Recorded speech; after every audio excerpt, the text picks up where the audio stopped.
So it's time to try bread. I'm scared of bread. Every time I hear a baker talk about bread, they sound like kind of a mad scientist, artist, genius.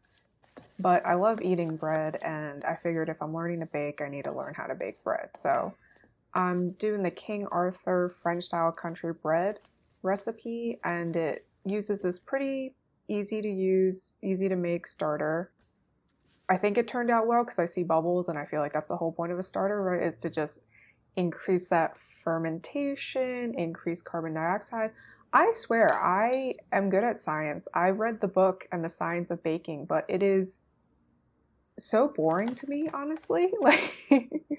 But I'm giving it a go, and after the starter's created, that's when you make the main dough, and then you knead it.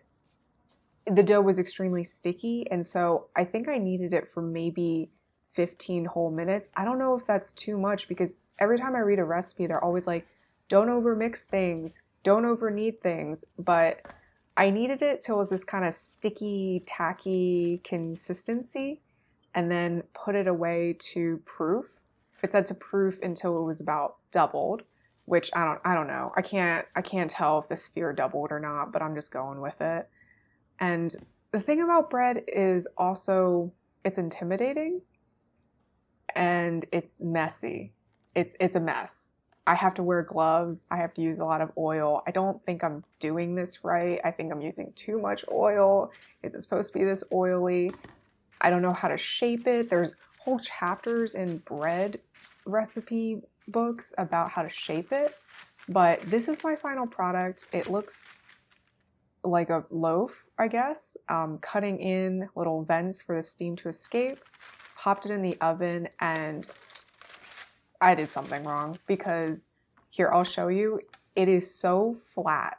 It is so flat. It doesn't look like a loaf of bread. It definitely doesn't look like the photo.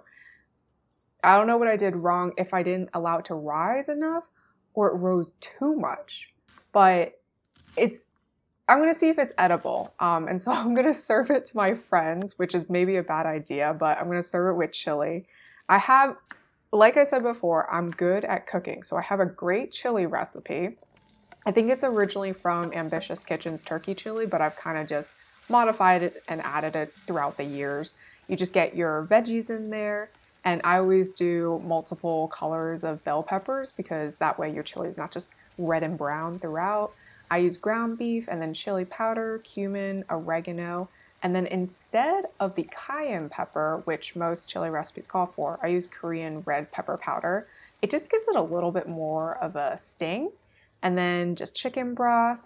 I add in 2 types of tomatoes, fresh and canned, and then of course beans. I usually try to do pinto beans as well, but I didn't have any in my pantry.